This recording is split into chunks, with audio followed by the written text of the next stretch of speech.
Assalamualaikum warahmatullahi wabarakatuh.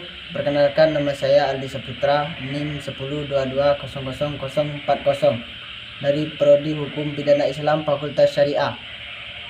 Di sini saya akan menjawab pertanyaan dari yang telah diberikan Bapak Z Haryanto, SHMH. Pertanyaan pertama, jelaskan tujuan dan berikan alasan saudara memilih program studi Hukum Pidana Islam Fakultas Syariah UIN STS Jambi sebagai lembaga atau institusi untuk melanjutkan studi pada jenjang pendidikan yang lebih tinggi. Tujuan saya memilih prodi Hukum Pidana Islam adalah karena cita-cita saya ingin menjadi hakim dan juga ingin membanggakan orang tua saya. Tidak hanya itu, di prodi Hukum Pidana Islam saya juga ingin belajar berbicara di depan banyak orang, juga belajar cara berpikir kritis dan juga ingin mempelajari pengetahuan tentang hukum. Pertanyaan kedua, bagi mahasiswa-mahasiswi program studi Hukum Pidana Islam, mempelajari hukum perdata memiliki arti penting dan kegunaan. Jelaskan tujuan mempelajari hukum perdata: untuk memperoleh pengetahuan tentang segala hal dan semua seluk-beluk keberadaan hukum dan segala yang melingkupinya yang begitu luas, terutama atau lebih tepatnya untuk memperoleh pengetahuan tentang bagaimana tata cara pembagian harta waris daripada orang tua kita, karena kadang-kadang orang banyak berpecah belah oleh sebab warisan. Pertanyaan ketiga, jelaskan definisi hukum perdata menurut para ahli.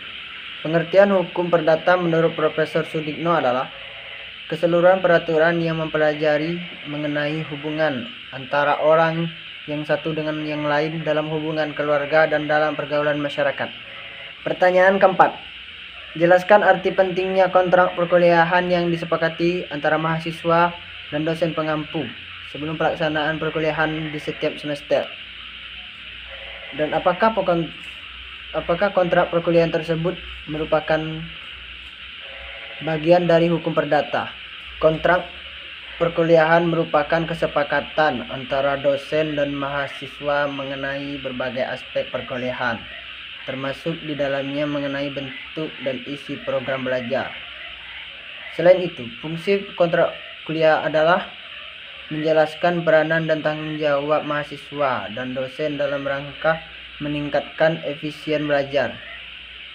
Dan juga menurut saya kontrak kuliah ini juga termasuk ke dalam hukum perdata, karena sudah kita ketahui bahwa hukum perdata itu bersifat mengatur kepentingan seseorang di masyarakat.